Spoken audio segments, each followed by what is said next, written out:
Hi, my sisterhood. This your girl Ruby D, your spiritual healer. Um, Welcome back.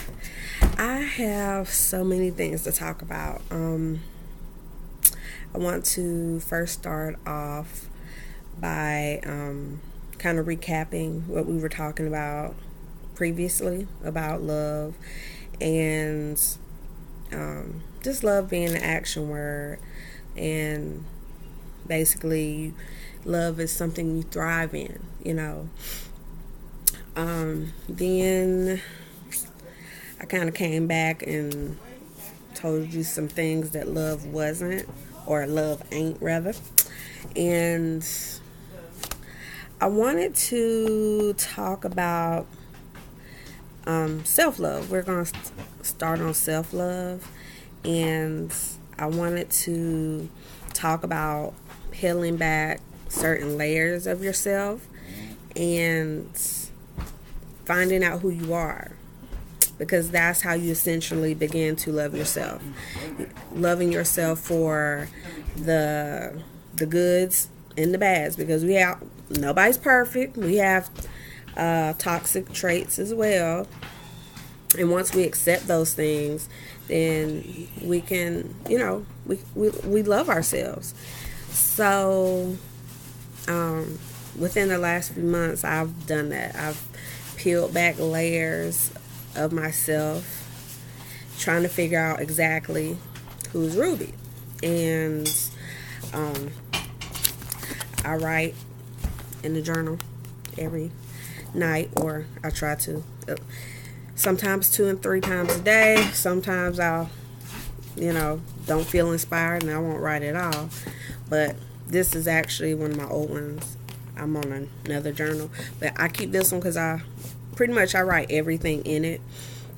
Quotes, thoughts that I have, and basically I did that. I wrote, "Who is Ruby?" So I was like, at this point, I don't really know who I am outside of, being a wife and mother. And that's how I essentially came to love myself. I got so much stuff in here. Usually I can just flip right to the page, but I just want to show y'all that I'm not driving you. Alright.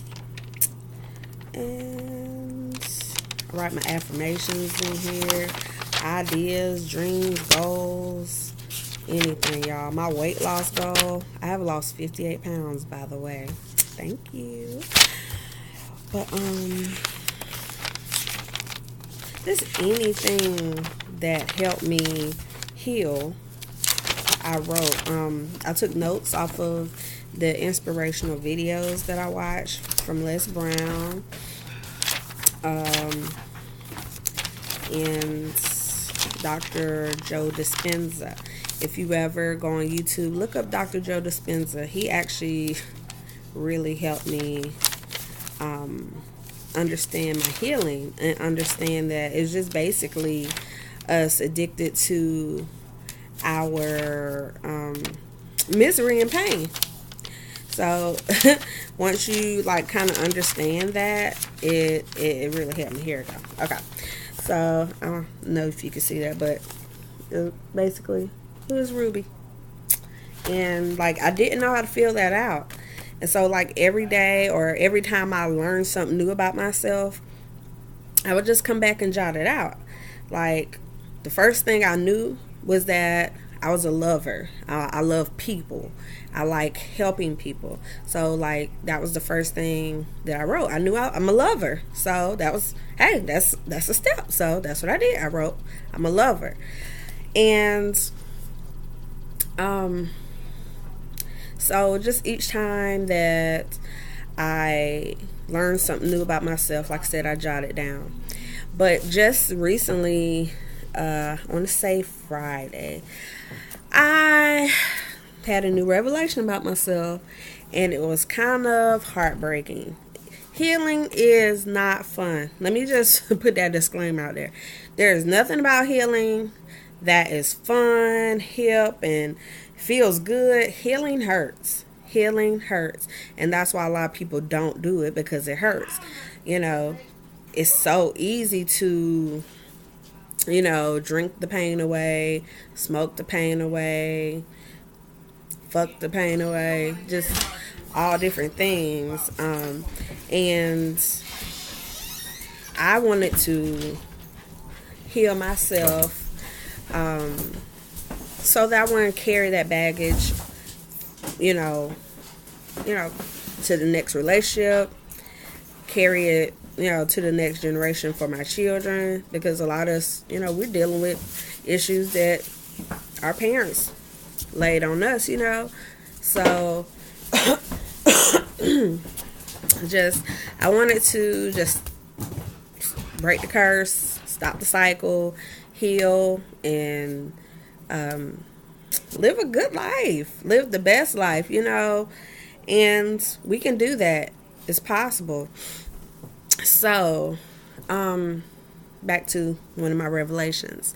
One of my revelations was that I was talking to a therapist off the clock, and it was basically about loving someone or being with someone that was abusive.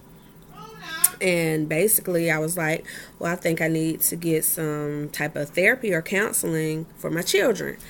And she was like, yeah, but you also need counseling for yourself. And I'm like, And the reason I was like that was because I'm like, well, I never considered myself, somebody that was in a domestic violence situation. I never considered myself a victim of domestic violence. I never considered myself being abused, never once thought about that, because I'm not getting my butt whooped every night. I'm not walking around here covering up black eyes and bruises and this, that, and the third.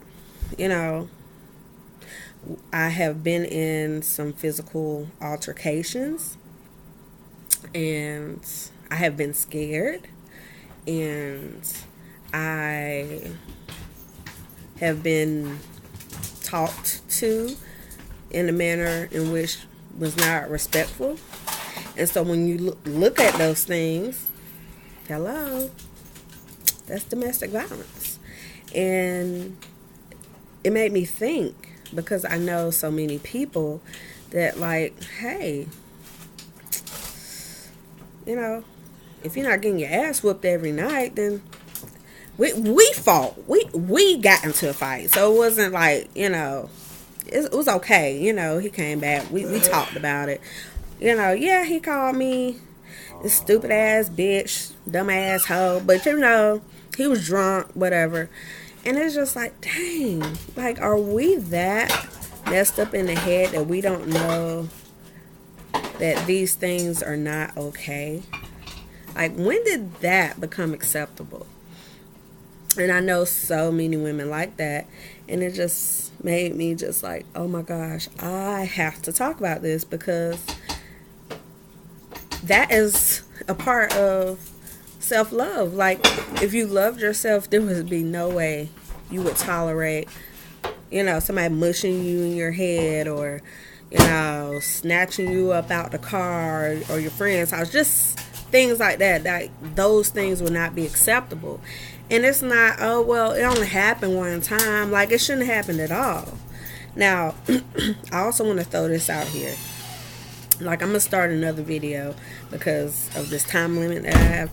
But I also want to throw this out here, that I'm not talking about where the woman feels like it's okay to hit a man, and then, like, he's fed up and, he kind of pushes her off of him. Like, I'm not talking about that. I'm talking about, like, straight up bullying, abuse type stuff, okay? So I'm about to load this and do another video. So I'm stick a pin in this. I'll be right back, and we'll finish this up.